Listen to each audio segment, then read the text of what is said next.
తూర్పు గోదావరి జిల్లా వ్యాప్తంగా ప్రశాంత వాతావరణంలో ప్రతి ఒక్కరూ ఓటు హక్కు వినియోగించుకునేలా చర్యలు చేపట్టినట్లు జిల్లా కలెక్టర్ మాధవీలత తెలిపారు.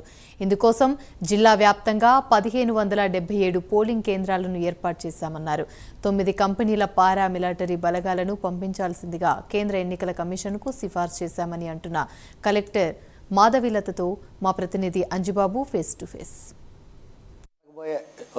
లోక్సభ అసెంబ్లీ ఎన్నికలకు సంబంధించి తూర్పుగోదావరి జిల్లా ఎన్నికల రిటర్నింగ్ అధికారిగా తూర్పుగోదావరి జిల్లా కలెక్టరేట్ మళ్ళీ మాధవీలత ప్రస్తుతం మనతో ఉన్నారు. వారిని అడిగి తెలుసుకున్నాం. మేడం చెప్పండి, ఈ యొక్క ఎలక్షన్ షెడ్యూల్ ఆల్రెడీ ఇప్పటికే ప్రకటించడం జరిగింది. అంటే జిల్లా వ్యాప్తంగా ఏమేమి చర్యలు చేపడుతున్నారు? మనకి రాజమండ్రి పార్లమెంటరీ నియోజకవర్గంలో 7 అసెంబ్లీ నియోజకవర్గాలు ఉన్నాయి. ప్రతి నియోజకవర్గంకి కూడా returning officers, assistant returning officers already appoint చేయడం జరిగింది. షెడ్యూల్ వస్తూనే ఫస్ట్ మనకి model code of conduct implementation అనే దానికి అన్ని చర్యలు తీసుకోవడం జరిగింది. ఎక్కడైతే ఫ్లెక్సీస్ కానీ లేదా వాల్ రైటింగ్స్ కానీ లేదా ఎక్కడైనా రోడ్ సైడ్ కట్అవుట్స్ కానీ పెట్టింటే అవన్నీ కూడా మనం తొలగించాము. అదేవిధంగా గవర్నమెంట్ ఆఫీసెస్లో కూడా అండ్ ప్రైవేట్ పబ్లిక్ స్పేసెస్లో కూడా అన్ని దగ్గరలో ఈ మోడల్ కోడ్ ఆఫ్ కాండక్ట్ అనేది ఇంప్లిమెంటేషన్లోకి తీసుకొని రావడం జరిగింది. ప్రతి నియోజకవర్గంలో కూడా ఫ్లయింగ్ స్క్వాడ్ టీమ్స్ అనేది మనం ఏర్పాటు చేసుకున్నాము. వీళ్ళు ఏంటి అంటే ఒక గెస్టెడ్ ఆఫీసర్ ఉంటారు, వారితో పాటు పోలీస్ సిబ్బంది ఉంటారు, ఒక వీడియోగ్రాఫర్ ఉంటారు. ఎక్కడైనా కూడా కోడ్ ఉల్లంఘన జరుగుతూ ఉందని తెలిస్తే వారు వెంటనే వీడియోగ్రఫీ చేసి మనకి పంపించడం జరుగుతుంది. అండ్ వాళ్ళ మీద మనము కఠిన చర్యలు తీసుకోవడం అనేది జరుగుతుంది. ఇప్పుడు ప్రధానంగా చూసుకుంటే కనుక పలు రాజకీయ పార్టీలు ఎక్కడ పడితే అక్కడ హోర్డింగ్లు పెట్టారు. అంటే ఇంటి ఓనర్ యొక్క అనుమతి లేనిదే కూడా ఉన్నాయి. అలాంటివి ఏమైనా తొలగించారా? ఏమైనా పెనాల్టీలు అవి వేశారా? మొత్తం అన్నీ కూడా ప్రైవేట్ హౌసెస్ మీద ఉన్నాయి కూడా మొత్తం తొలగించడం జరిగింది. ఎక్కడ కూడా మనము ఏ హోర్డింగ్స్ కూడా అలాగే పెట్టలేదు. ఎవరైనా ప్రైవేట్ హౌసెస్లో వారి ఇంటిపైన జెండాలు కానీ లేదా ఏదైనా చిన్న హోర్డింగ్ పెట్టుకోవాలి అంటే వారి సంబంధిత రిటర్నింగ్ ఆఫీసర్ దగ్గరికి వెళ్ళి పర్మిషన్ తీసుకోవాల్సి ఉంటుంది. అంటే ముఖ్యంగా చూసుకుంటే కనుక ఇప్పటికే బార్డర్స్లో కూడా ఈ యొక్క చెకింగ్లు పెట్టారు. అంటే ఏమైనా ధనం కానీ అలాగే ఏమైనా గిఫ్ట్ల రూపంలో కానీ ఏమైనా సీజ్ చేయడం జరిగిందా మేడం ఇప్పటికే? ఇప్పటి వరకు మన జిల్లాలో మనము 7 చెక్ పోస్టులు పెట్టుకోవడం జరిగింది. ఇవి ఇంటిగ్రేటెడ్ చెక్ పోస్టులు ఉంటాయి. ఇందులో revenue, police, forest and commercial taxes ఇలా అందరు సిబ్బందులు అక్కడ కూర్చుంటారు. ఇప్పటి వరకు మన జిల్లాలో లిక్కర్ అనేది పట్టుకోవడం జరిగింది. ఇప్పటి వరకు క్యాష్ కానీ గోల్డ్ కానీ మనకి ఇంకా ఏమీ సీజ్ అవ్వలేదు ఇక్కడ. అంటే ముఖ్యంగా చూసుకుంటే కనుక ఈ లెక్కర్ అంటే నాన్ డ్యూటిఫైడ్ లెక్కరా లేదంటే మన రాష్ట్రానికి సంబంధించిన లెక్కర్నే సీజ్ చేయడం జరిగిందా? ఎన్ని బాటిల్స్ సీజ్ చేశారు అప్పటి వరకు? మన రాష్ట్రానికి సంబంధించిన లిక్కరే అన్ఆథరైజ్డ్గా తీసుకెళ్తుంటే సీజ్ చేయడం జరిగింది. ఇప్పటి వరకు మనము 2000 బాటిల్స్ మనం సీజ్ చేశాము. అయితే ముందు నుంచి మనం అవగాహన కల్పించాం కాబట్టి ఆల్రెడీ స్ట్రిక్ట్ చెకింగ్ జరుగుతూ ఉంది. ఎవరు కూడా తీసుకుని వెళ్ళొద్దని కూడా ముందు నుంచే చెప్పడం జరిగింది. అంటే ఎన్నికలను దృష్టిగా పెట్టుకుని సజావుగా జరిగేందుకు పారామిలిటరీ వర్గాలకు ఏమైనా రికమెండ్ చేశారా లేదంటే ఉన్న పోలీసునే వాడుకుంటున్నారా మేడం? మనకి క్రిటికల్ పోలింగ్ స్టేషన్స్ కూడా ఉంటాయి కాబట్టి టోటల్గా మన జిల్లాలో ఉన్న పోలింగ్ స్టేషన్స్ 1577. ఇందులో సుమారు 900 పోలింగ్ స్టేషన్స్ని మనం క్రిటికల్ పోలింగ్ స్టేషన్స్గా గుర్తించడం జరిగింది. సో ఇక్కడ రెగ్యులర్ సెక్యూరిటీ కానీ క్రిటికల్ పోలింగ్ స్టేషన్స్లో సెక్యూరిటీకి కానీ మనం సిఏపిఎఫ్ బలగాల్ని కూడా మనం రిక్విజిషన్ పెట్టాము.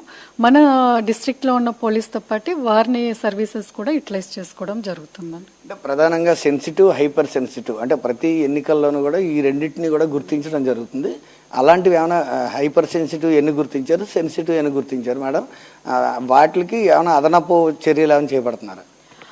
మనకి ఇప్పుడు ఎలక్షన్ కమిషన్ రూల్స్ ప్రకారం అండి 2 రకాల పోలింగ్ స్టేషన్స్ ఉంటాయి. Critical polling stations, vulnerable polling stations అని ఉంటాయి.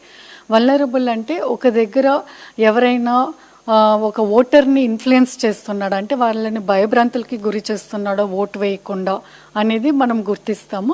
మన జిల్లాలో అటు భయభ్రాంతులకి గురి చేసే పోలింగ్ స్టేషన్స్ మనం ఏం గుర్తించలేదు.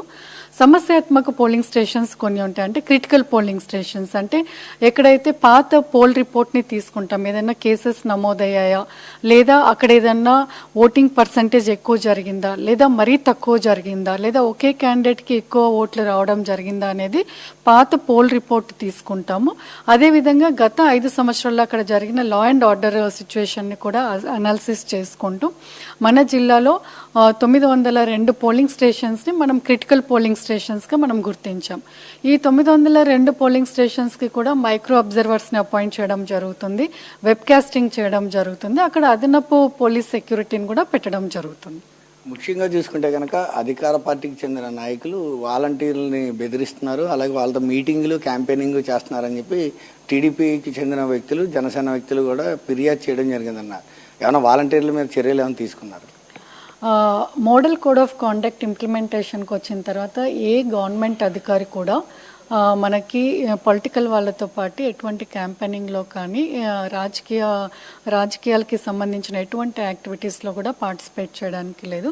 వాలంటీర్స్ కూడా అందులో భాగమే కాబట్టి వారు కూడా ఎలక్షన్ యాక్టివిటీ అంటే పొలిటికల్ యాక్టివిటీస్లో పార్టిసిపేట్ చేయడానికి లేదు. దీని మీద మనకి కంప్లైంట్స్ వస్తే మనము ఇక్కడ రాజమండ్రి అర్బన్లో 21 మంది వాలంటీర్స్ని కూడా తొలగించడం జరిగింది. ముఖ్యంగా చూసుకుంటే కనుక ఎన్నికలు సజావుగా జరగడానికి జిల్లా వ్యాప్తంగా అంటే అంత పోలీసు బలగాన్ని మీరు రికమెండ్ చేయదలుచుకున్నారు, అలాగే ఈ యొక్క రెవెన్యూ పోలీసు సమన్వయం ఏ విధంగా చేయగలిగారు మేడం?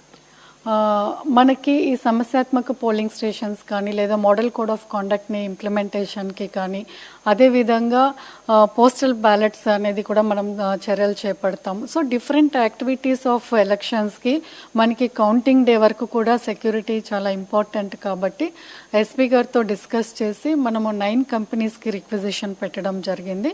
అండ్ జిల్లాలో ఉన్న పోలీస్ సిబ్బందిని, తర్వాత ఎన్ఎస్ఎస్ వాలంటీర్స్ని, ఎన్సీసీ క్యాడెట్స్ని వీళ్ళందరినీ కూడా మనము లిస్ట్ అవుట్ చేసుకోవడం జరిగింది. సో వీళ్ళందరినీ కలుపుకొని అదేవిధంగా ఇప్పటికే ఎస్పీ గారు నేను కలిసి చాలా మీటింగ్స్ పెట్టాము. అదేవిధంగా సమస్యాత్మక పోలింగ్ స్టేషన్స్ని కూడా విజిట్ చేయడం జరిగింది. టోటల్గా మనకేంటి అంటే ఏ ఓటర్ కూడా భయభ్రాంతులకి గురి అవ్వాల్సిన అవసరం లేదు.